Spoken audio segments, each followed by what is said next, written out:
모든 성도님들에게 하나님의 귀한 긍휼과 은혜와 축복이 넘쳐나기를 소망합니다. 우리 옆에 사람과 앞뒤 사람 인사하시겠습니다.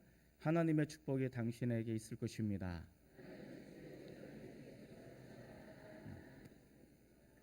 하나님이 우리에게 주시는 축복을 온전히 받아 누리시기를 소망합니다. 따라해 보실까요? 노염은 잠깐, 은총은 평생.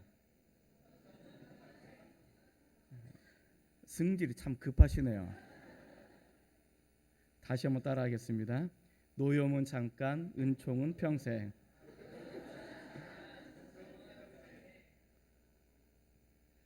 참 승질 급해요.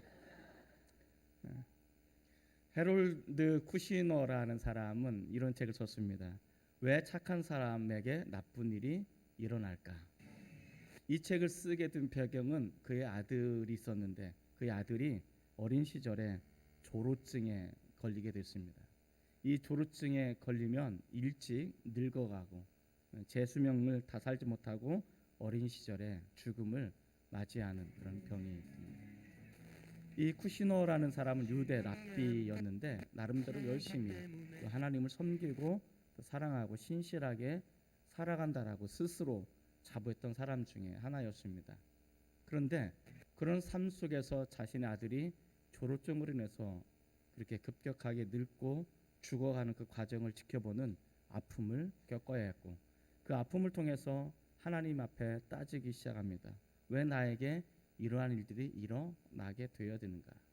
그러면서 자신의 아들 혹은 자신의 삶 속에서 하나님께서는 이렇게 이 아이들을 데려가실 만큼 그런 잘못도 범한 것은 같지는 않은데 왜 이런 일들이 내 생애 가운데 일어나야 되는 건가?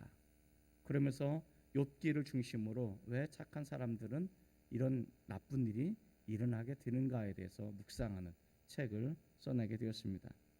어쩌면 이것은 비단 쿠시너라는 사람뿐만 아니라 우리가 살아가게 되어질 때 이해할 수 없는, 때로는 감당할 수 없는, 때로는 내가 왜 이렇게 되어야 되지라고 의문이 되어지는 그런 부분들이 많이 발생하게 되어집니다.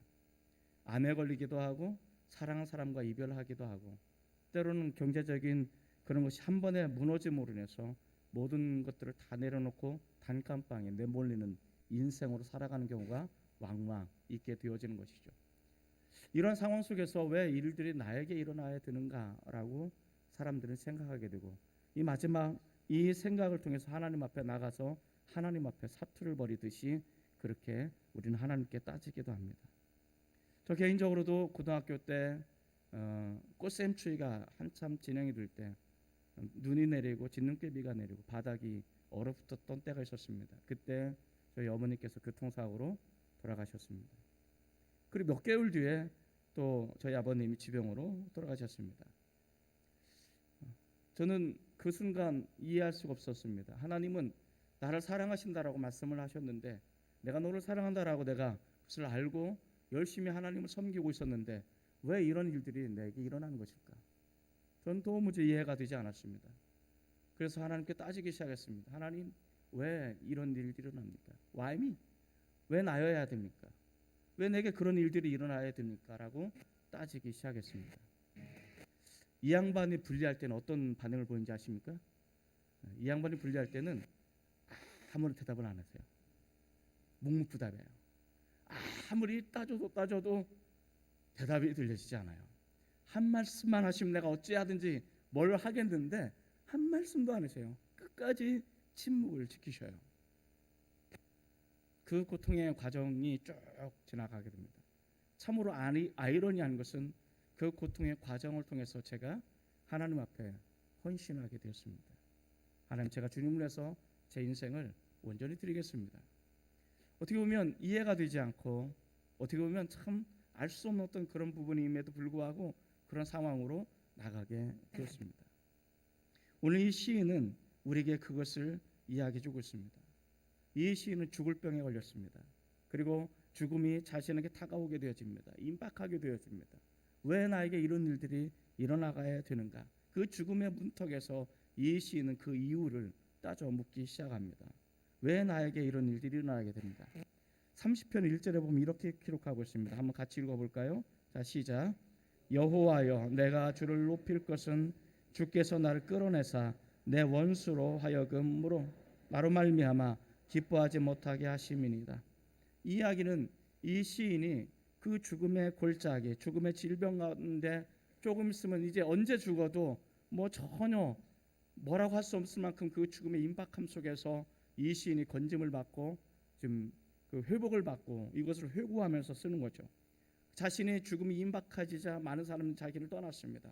그리고 마치 많은 사람들이 나를 원수 대하듯이 대하는 이 상황이 내몰리게 된 것이죠. 3절 말씀 한번 같이 읽어볼까요? 3절입니다. 자, 시작. 여호와여 주께서 내 영혼을 스올에서 끌어내사 나를 살리사 무덤으로 내려가지 아니하게 하셨나이다. 이 스올이라는 것은 구약 성경에 보면 구약 성경에 한해서 스올이라는 것은 죽음의 저장소입니다. 사람이 죽으면 들어가는 곳이 스올입니다. 이 스올과 무덤은 동격으로 쓰여집니다. 이 무덤이라는 것은 사람이 죽으면 들어가는 것, 스올도 마찬가지로 사람이 죽으면 들어가는 장소이죠. 이만큼 이 시인은 지금 질병으로 인해서 극한의 고통과 아픔이 있고 이제 자신의 인생이 얼마 안 있으면 언제든지 아무 때라든지 스올로 들어갈 수밖에 없는, 무덤에 묻힐 수밖에 없는 그런 상황이 된 것이죠.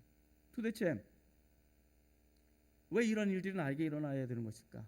내가 하나님을 떠나본 적이 없는데, 내가 여전히 하나님을 예배하고 사랑하는데 왜 이런 일들이 나에게 일어나야 되는가라고 이 시인은 질문합니다. 그리고 그 질문의 답으로 이 시인은 한 가지 깨닫습니다. 7절입니다. 7절 한번 읽어보겠습니다. 시작. 여호와여 주의 은혜로 나를 산같이 굳게 세우셨더니 주의 얼굴을 가리심에 내가 근심하였나이다. 새 번역에 보면 이렇게 번역하고 있습니다. 태산보다 더 든든하게 나를 지켜주시던 주님께서 나를 외면하시자마자 나는 그만 두려움에 사로잡히게 되었습니다 라고 고백합니다. 하나님께서 나에게 은혜를 베푸실 때는 내가 형통한 삶을 살았습니다. 하나님이 나에게 은혜를 베푸실 때는 나는 산처럼 그런 거대한 삶으로 살아가게 되었습니다. 어떤 일이 있어도 흔들리지 않는 산과 같은 그런 존재였습니다. 하나님이 나에게 그 은혜를 부어주실 때는 내가 축복의 삶으로 살게 되었습니다. 그런데 하나님께서는 그 얼굴을 가리셨습니다. 외면하셨습니다. 나를 바라보지 않고 주님께서 그 얼굴을 돌리셨습니다. 더 이상 나에게 은혜가 임하지 않습니다. 그러자 두려움이 나를 사로잡히기 시작했고 근심이 나를 사로잡게 했습니다. 이 두려움과 근심이 뭐냐? 이 시인에게는 극한의 고통의 질병이었습니다. 죽음이었습니다. 하나님께서 나를 외면하시고 하나님께서 나에게 은혜를 베푸시지 않고 하나님께서 나에게 관심을 끊자 내 인생은 파탄을 맞이하게 되었다라고 이야기합니다. 이 시인이 그것을 고백하고 있는 것입니다. 하나님께서 얼굴을 돌리시면, 하나님께서 나에게 은혜를 내리시는 것을 멈추면 나는 어떤 존재가 되는가? 세 가지 고통을 받습니다. 첫 번째는 영적인 고통을 경험하게 됩니다. 하나님과의 관계가 끊어집니다. 아무리 하나님 불러도 이분이 대답하지 않습니다. 하나님께서는 철저하게 침묵을 지키시고 나를 외면하십니다. 영적인 외로움이 나를 엄습합니다. 누구로부터 위로받지 못합니다. 누구에게도 내가 이해받지 못하는 영적인 고독한 외로움에 사로잡히게 되어집니다. 두 번째는 하나님께서 나의 얼굴을 가리실 때 육신적인 고통이 엄습하게 됩니다. 이 시인에게서는 질병으로 인해서 그 질병이 어떤 것인지는 모르지만 순간 죽음이 자신의 몸밑까지 다가오게 되었던 것을 우리에게 이야기해 주고 있습니다. 그리고 세 번째로는 정신적인 고통입니다. 하나님과의 관계가 단절되어지고 육신의 질병으로 인해서 이제 오늘날 언제 죽어도 무방하는 그런 상황 속에 그동안 나를 사랑했다라고, 그동안 나를 이해하고 나를 지지했던 사람들이 떠나가기 시작합니다. 떠나갈 뿐만 아니라 이 떠나갔던 사람들이 마치 나를 원수 대하듯이 나를 공격해 들어오기 시작합니다. 한때는 나 없이는 살아갈 수 없었던 그 사람이 이제는 나를 원수 대하듯이 나를 공격해오는 정신적인 고통 가운데 이 시인이 놓여져 있습니다. 그렇다면 도대체 이 시인은 왜 하나님께서 자신에게 얼굴을 돌리시는 것일까? 이것이 궁금했습니다. 왜 얼굴을 돌리시는 것일까? 아마 이 시인은 알고 있었을 것입니다. 그러나 그것을 시로 기록해 놓지 않았기 때문에 우리는 그 이유를 알 수 없습니다만은 분명히 한 가지 알 수 있는 사건은 하나님께서는 분명히 이유 없이 얼굴을 외면하시거나 돌리시지 않는다라는 것입니다. 하나님께서 특별한 목적을 가지고 얼굴을 돌리시는 것이죠.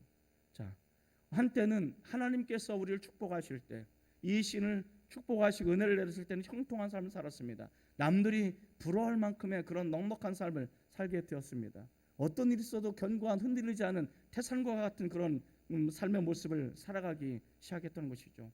그런데 어느 한순간 이 시인이 무너지기 시작합니다. 왜 무너졌을까?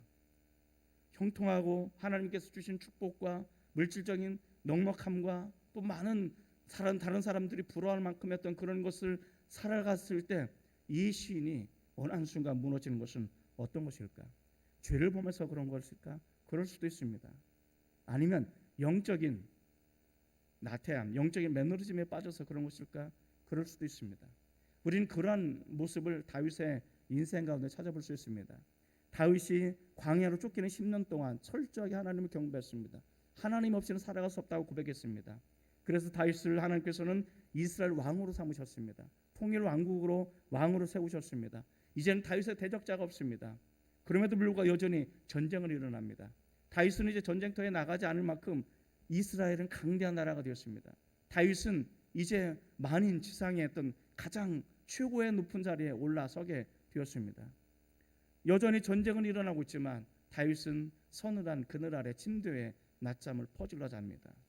그리고 일어났을 때 목욕하는 밧세바의 아내를 보고 유혹합니다. 그리고 영적인 게으름에 빠져서 심각한 돌이킬 수 없는 죄에 빠지게 되어집니다. 그가 쫓기는 시절에는, 그가 어려운 시절에는 하나님 앞에 그렇게 매달리고 기도했던 이 다윗이 풍성해지자 이제는 아무도 다윗을 덤빌 수 없는 그런 상황이 되자 그는 영적 게으름에 빠지게 되었던 것입니다. 20년 전, 30년 전만 해도 한국 사회는 참 힘들고 어려운 시대에 살았습니다. 제가 대학 다닐 때 등록금이 50만 원이었습니다. 참 저렴했죠. 지금은 뭐 어마무시하죠.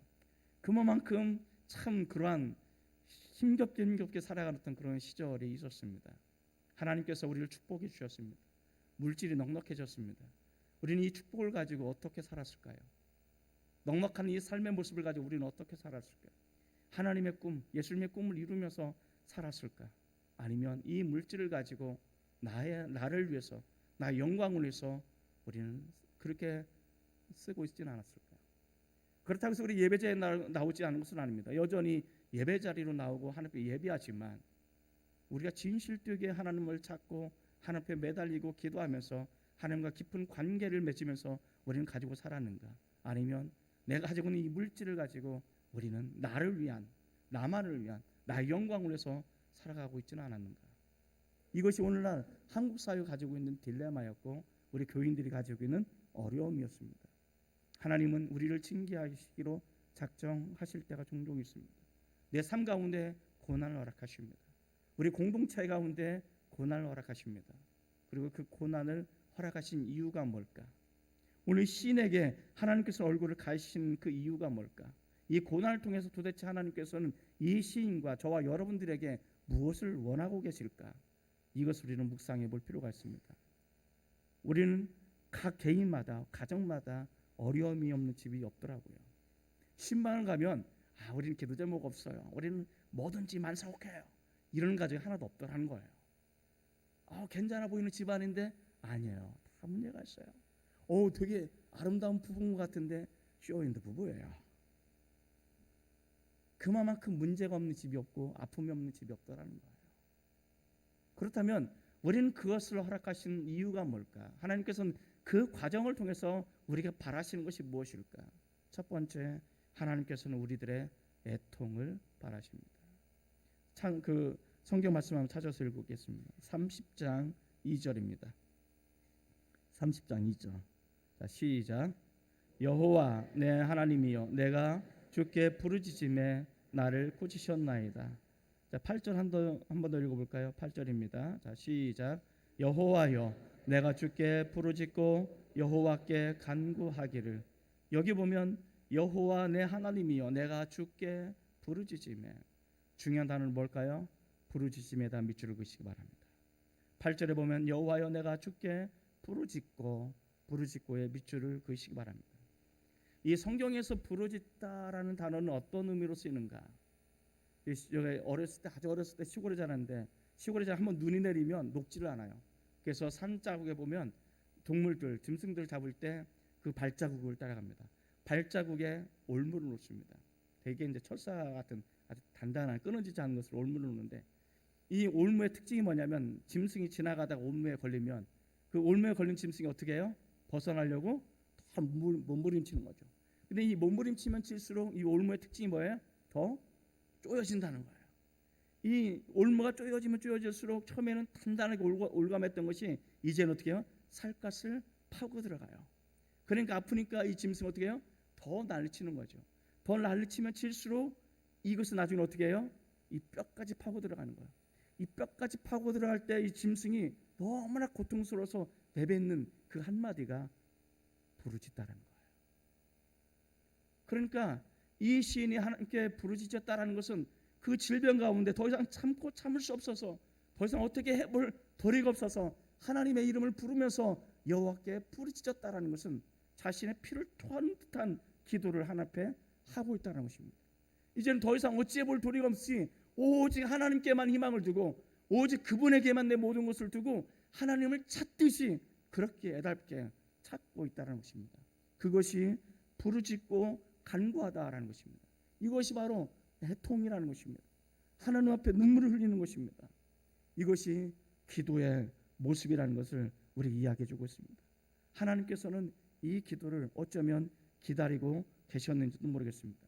왜냐하면 이 시인은 간구를 통해서 우리가 알 수 있는 것은 시인이 지금 하나님과의 관계가 이상이 왔다는 것이요. 관계가 뭔가 이상이 온 거예요. 그 이상이 온 이것을 극복하기 위해서 이 시인은 하나님 앞에 찾고 하나님 앞에 부르짖는 것입니다. 다시 하나님밖에 없음을 이야기해 주는 거죠. 이 부르짖고 간구하고 기도하는 것들이 결국은 어떻습니까? 하나님 앞에 나갈 수 있는 통로가 되고 고침받고 또 치유받고 구원받을 수 있는 통로가 되고 그래서 잃어버렸던 옛 감성, 잃어버렸던 옛 신앙, 잃어버렸던 하나님 없이는 살아갈 수 없는 그 신앙을 다시 회복하게 되어지는 모습들을 우리에게 이야기해 주고 있는 것입니다. 하나님은 우리의 눈물이 약합니다. 그럼 맞는 얘기예요. 내가 어떤 상황이 있든지 내가 어떤 죄를 범했든지 내가 하나님 앞에 나와서 하나님 앞에 부르짖고 기도하면서 우리가 눈물을 흘릴 때 하나님께서는 그 눈물을 외면할 수가 없으셔요. 그 눈물을 우리 주님께서는 나의 눈물을 보시면 하나님께서는 무너지시는 거예요. 우리를 돌보시는 거예요. 이것이 하나님의 모습인 것입니다. 하나님은 여전히 우리를 그렇게 사랑하시고 기다리고 계십니다. 부부싸움 해보셨죠? 부부싸움 남자들은 논리적으로 싸워요. 여자들은 감정적으로 싸워요. 이 사건 때문에 그걸 싸워요. 그런데 부부싸움 하다 보면 이거 가지고 싸우지 않죠. 몇 년 전에 당신 나한테 이렇게 했잖아. 그 어떻게 기억해요? 기억 못해요. 그 10년 전에 당신 나한테 이렇게 했잖아. 그거 가지고 싸우는 거예요. 나중에 싸우다 안 되면 어떻게 해요? 울어버려요. 울면 어떻게 해요? 끝난 거죠. 누가 이긴 거예요? 우는 사람이 이기는 거예요. 근데 부부싸움하다가 남자가 울지는 않더라고요. 늘 여자가 울더라고요. 자, 하나님과 우리의 싸움도 똑같습니다. 우리는 하나님 이길 수가 없어요. 하나님 이길 수 있는 방법이 하나 있어요. 뭘까요? 눈물입니다. 하나님 앞에 우리가 눈물을 흘리며 애통해하며 기도할 때 하나님께서 나를 측은히 여기십니다. 아까 찬양 가운데 애통하는 자는 위로를 받을 것이다. 하나님께서는 지금도 어쩌면 우리들의 애통을 기다리시고 나의 눈물을 기다리고 계십니다. 그리고 그 눈물을 통하여 우리를 회복시키고 우리를 치유하시고 우리를 구원하실 것을 믿습니다. 그런 은혜가 저 여러분 가운데 온전히 넘쳐나기를 소망합니다. 두 번째, 우리들의 고난을 통해서 하나님께서 원하시는 것은 무엇일까? 하나님의 은총을 바라보기를 원하십니다. 따라해 볼까요? 하나님의 은총을 바라보기를 원하십니다. 5절 말씀을 한번 같이 읽어보겠습니다. 5절입니다. 5절 자 시작. 그의 노염은 잠깐이요 그의 은총은 평생이로다. 저녁에는 울음이 깃들지라도 아침에는 기쁨이 오리로다. 시인은 자신이 죽을 고비를 넘기면서 하나님의 도우심을 경험하게 됩니다. 그리고 이것은 감사로 하나님을 찬양합니다. 그리고 자신이 어려웠던 시절을 회상하면서 이 시를 작성한 것입니다. 그때 내가 죽을 고비를 넘기고 왔다 갔다 하는 그 순간 내가 하나님께 나와 하나님께 부르짖어 기도했더니 하나님을 나를 건지셨습니다.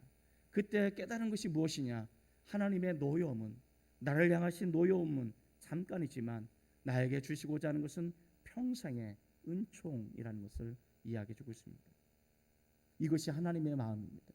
이것이 나를 향한, 우리를 향하신 하나님의 마음입니다. 지금은 어쩔 수 없어서 나에게 노여움을 베푸시고 그의 얼굴을 돌리시고 은혜를 주시지 않은 결과로 나는 근심과 두려움에 사로잡히고 고통에 사로잡히지만 그것은 잠깐이고 이 과정을 통해서 우리는 영원한 나에게 베푸실 평생의 은총을 우리에게 베푸시는 것입니다. 하나님의 사랑은 이만큼 무지하게 큽니다. 우리는 그것을 바라보기를 원하시는 것입니다. 내가 지금 무엇을 바라보고 계십니까? 하나님께서는 이 고난의 과정을 통해서 내가 평생에 누려야 될 은총을 바라보기를 원하시는 것을 우리에게 이야기해 주고 있습니다. 내가 이 아픔의 과정을 통해서 나를 포기할 수 없으신 하나님의 그 크신 사랑을 바라보기를 원하고 계신다는 것을 우리에게 이야기해 주고 있습니다. 사랑하신 성도 여러분, 여러분들 눈에는 무엇이 보이십니까? 어떤 것을 바라보고 계십니까? 이 시인처럼 그 고난의 현장 속에서, 때로는 아픔의 현장 속에서 나에게 평생에 베푸실 하나님의 은총을 바라보시기 바랍니다. 그 나에게 베푸실 영원한 하나님의 사랑을 여러분 바라보시기를 원합니다. 그래서 이 시는 고백합니다. 지금 내가 어쩔 수 없는 고난의 환경 속에 놓여져 있지만 이것은 잠깐이고 이 과정을 통해서 내가 누리게 될 영원한 평생의 은총이 있는데 그것을 나는 바라보겠노라고 이야기해 주고 있습니다. 이 고난의 과정, 나에게 이 고난을 허락하신 이 모습을 우리는 잘 생각해 보시기를 바랍니다. 이 고난의 과정을 통해서 우리 한 가지 알 수 있습니다. 그것은 뭐냐면 이 고난의 관문을 통과하지 않으면 은총의 자리로 나아갈 수가 없다는 것입니다. 이 고난은 무엇을 의미할까? 저는 십자가를 의미합니다. 우리는 예수님의 십자가를 통과하지 않으면 부활에 이를 수가 없습니다. 십자가 없는 부활은 없습니다. 십자가 없는 구원은 없는 것입니다. 내가 구원을 받기 위해서는 반드시 통과해야 될 것이 우리는 십자가라는 것입니다. 십자가를 통과하지 않으면 우리는 영원한 구원을 받지 못합니다. 우리는 십자가를 통과하지 않으면 우리는 영원한 평생에 누려야 될 은총을 받아 누릴 수가 없는 것입니다. 우리는 이 십자가를 통과해야만이 구원에 이를 수가 있는 것이죠. 그런데 이 십자가는 무엇을 상징합니까? 죽음을 상징합니다. 이 십자가는 고난을 상징하고 아픔을 상징하고 어려움을 상징합니다. 겉으로 보이기엔 두려움입니다. 겉으로 보기엔 공포스럽습니다. 그러나 그 십자가를 통과해야만이 그 너머에 하나님이 베풀어 놓으신 사랑이 보이고 그 십자가를 통과해야만이 그 너머에 계신 영원한 구원이 우리에게 보이고 이 십자가를 통과하고 그 너머에 보이신 영원한 천국이 있음을 우리는 알 수가 있는 것입니다. 그래서 우리는 십자가를 통과해야 되는 것입니다. 그래서 예수님께서 뭐라고 말씀하십니까? 누구든지 나를 따라오려거든 자기의 십자가를 짊어지고 나를 따를 것이라고 요청하고 있는 것입니다. 내가 십자가를 짊어지게 되어질 때 예수님의 십자가가 보이고 예수님의 십자가 너머에 나의 구원이 보이고 예수님의 십자가 너머에 치유가 보이고 예수님의 십자가 너머에 천국이 보이더라는 거예요. 그렇기 때문에 나의 십자가를 짊어지시고 예수님을 따르시는 저와 여러분이 됐으면 좋겠습니다. 십자가는 무엇입니까? 죽는 것입니다. 죽으십시오. 옆에 사람 보고 그렇게 한번 건면해 주시기 바랍니다. 죽으십시오. 죽어야 됩니다. 잘 죽으시기 바랍니다. 우린 죽어야 삽니다.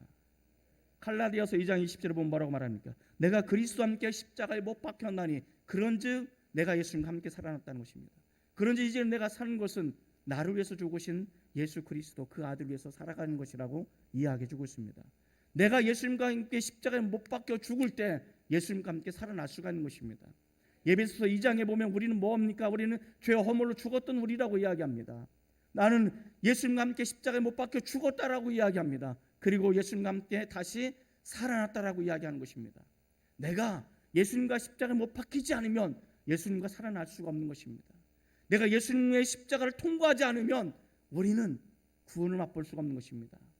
때로는 하나님이 나에게 고난을 허락하셨을 때, 때로는 이해할 수 없는 아픔이 나에게 다가올 때, 하나님 왜 그렇습니까? 왜 그렇습니까? 라고 우리는 따질 수 있습니다. 충분히 따지십시오. 얼마든지 따지십시오. 그리고 하나님과 사투를 벌이십시오. 왜 나에게는 일어났습니까? 그리고 깨달으십시오. 그것을 통해서 나에게 원하시는 것이 무엇인가? 이 아픔과 고통을 통해서 이해할 수 없는 이 과정을 통해서 하나님은 나에게 원하시는 것이 무엇인가? 이 십자가를 통해서, 이 고난을 통해서 우리는 평생에 내가 누려야 될 은총, 영원한 구원을 바라보기를 원하신다는 것을 우리에게 이야기해 주고 있습니다. 그리고 시인은 이렇게 말합니다. 저녁에는 울음이 깃들지라도 아침에는 기쁨이 오리로다. 우리는 지금 근심이 있습니다. 두려움이 있습니다. 어렵습니다.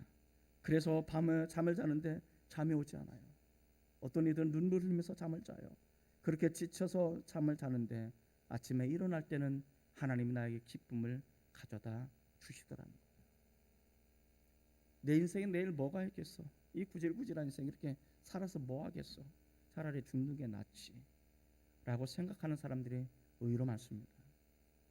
그런데 그럼에도 불구하고 이 시인은 뭐라고 말하냐면, 오늘 내가 정말 너무 힘들고 어려워서 내가 지쳐 쓰러진다 할지라도 그렇게 내가 저녁을 맞이하고 잠을 자는데 그 다음날 아침 하나님께서 나에게 기쁨을 가지고 다가오시더라는 것입니다.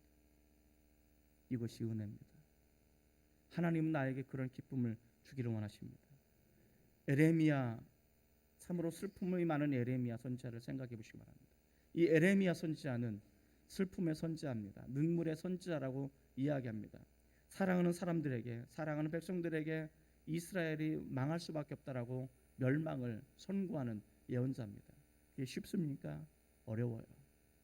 그리고 에레미야는 바벨론에 쳐들어와서 예루살렘의 성벽이 어떻게 무너지는지, 바벨론의 군인들에 의해서 백성들이 어떻게 유린당하고 어떻게 죽어가는지, 그리고 집들이 어떻게 불타버렸는지, 그들이 거룩하게 생각했던 성전이 돌 위에 돌 하나 없이 다 무너지는 그 모습들을 지켜봐야만 됐습니다.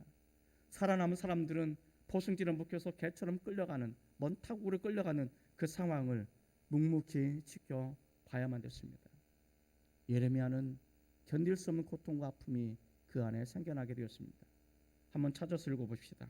예레미야 애가 3장 17절에서 24절입니다. 예레미야 애가 3장 17절에서 24절. 에스겔 다음에, 예레미야 다음에 애가가 있습니다. 예레미야 애가 3장 17절에서 24절 말씀입니다. 찾으셨나요? 우리 한 목소리로 같이 읽겠습니다. 시작. 주께서 내 심령이 평강에서 멀리 떠나게 하시니 내가 복을 내어 버렸음이여, 스스로 이르기를 나의 힘과 여호와께 대한 내 소망이 끊어졌도다 하였도다. 내 고초와 재난 곧 습과 담즙을 기억하소서. 내 마음이 그것을 기억하고 내가 낙심이 되오나 이것을 내가 내 마음에 담아 두었더니 그것이 오히려 나의 소망이 되었사오면 여호와의 인자와 긍휼이 무궁하심으로 우리가 진멸되지 아니함이니이다. 이것들이 아침마다 새로우니 주의 성실하심이 크시도소이다. 내 심령에 이르기를 여호와는 나의 기업이시니 그러므로 내가 그를 바라리라 하도다. 이 예레미야는 이 만국의 하늘 보면서 아픔을 생각하면서 스스로 생각합니다. 우리는 하나님께 대한 소망이 완전히 끊어졌다. 내 고초와 재난이 마치 쑥과 담즙처럼 쓰다라고 이야기합니다. 그리고 이것을 내 마음에 담아두었더니 내 마음이 낙심이 되었다. 자, 그런데 반전이 있습니다. 21절에 보면 낙심이 되었는데 이것이 뭡니까? 나에게 낙심을 가져다 주는 그것입니다. 그것을 내 마음에 담아두었더니 오히려 그것이 내게 소망이 되었다. 역설적인 모습입니다. 나라는 망했습니다. 웬만한 사람은 다 포로로 끌려갔습니다. 남아있는 사람들은 언터처블이라고 해서 하층민, 건들 수 없는 낮은 계층의 사람들만 남겨졌습니다. 그리고 모든 사람들이 상처 입은 그런 상황 속에 놓여져 있습니다. 소망 다 끊어졌습니다. 여전히 고통스럽습니다. 그런데 그 고통을 내 마음에 담아두었더니 그 고통이 내게 도리어 소망이 되었다라고 이야기합니다. 어떻게 설명할 수 있습니까? 23절에 보면 그렇게 이야기합니다. 여호와의 인자와 긍휼이 무궁하심으로 우리가 진멸되지 않는다. 내가 왜 소망이 되는가? 이 낙심 가운데, 이 절망 가운데, 이 고통 가운데 내가 생각해 보았더니 내가 진멸되지 않는 것은 하나님의 인자와 긍휼이 무궁하시다라는 것입니다. 그리고 더 놀라운 것은 23절입니다. 이것들이 무엇입니까? 하나님의 인자와 긍휼이 무궁하신 것입니다. 이것들이 아침마다 새롭습니다. 아침마다. 이 아침마다라는 것은 날마다, 맨날이란 뜻입니다. 아침마다 하나님의 인자와 긍휼이 가지고 나를 찾아오십니다. 절망에 빠진 나, 낙심한 나, 한두 번으로 내가 새로워질 수 없으니까 날마다, 아침마다 나에게 다가오시는 하나님. 내가 비록 오늘 저녁 힘들고 힘겹게 어렵게 고난 가운데 내가 잠을 잔다 할지라도 아침에 하나님께서는 기쁨을 가지고 나에게 찾아오듯이 아침마다 여호와의 인자와 긍휼을 가지고 나에게 다가오시는 이 놀라운 은혜, 우리에게 그걸 이야기하고 주고 있습니다. 이 은혜를 바라보라고. 아침마다 나에게 다가오시는, 내가 오늘 저녁 내가 슬픔 가운데 내가 잠을 잔다 할지라도 그 다음날 기쁨을 가지고 나에게 찾아오시는 그 하나님, 나에게 은총을 베푸실 그 하나님을 바라보시자고. 그래서 이 은총을 통해서 우리는 영원한 천국을 바라보기를 원하시는 하나님의 모습을 우리는 바라보자고. 사랑하는 성도 여러분, 때로는요 우리 다른 것을 희망하지 못하도록 소망이 다 끊어진 가운데 어려운 가운데 있을 줄 압니다. 그럼에도 불구하고 그 어려운 가운데 아무것도 바랄 수 없는 그런 상황 속에 내가 놓여졌다 할지라도 오늘 이 하루를 보낸다면 내일 아침 하나님께 나에게 은총을 가지고 다가올 것입니다. 그리고 내일 아침 나에게 기쁨을 가지고 나에게 다가올 겁니다. 내일 아침 하나님께서 나에게 여호와의 긍휼과 인자하심을 가지고 나에게 다가오실 것입니다. 그리고 나를 새롭게 하실 것입니다. 이 나에게 평생에 베푸실 하나님의 은총을 바라보시는 저와 여러분이 되었으면 좋겠습니다. 그런 은혜가 넘쳐나기를 주의 이름으로 축원을 드립니다. 기도하십시다.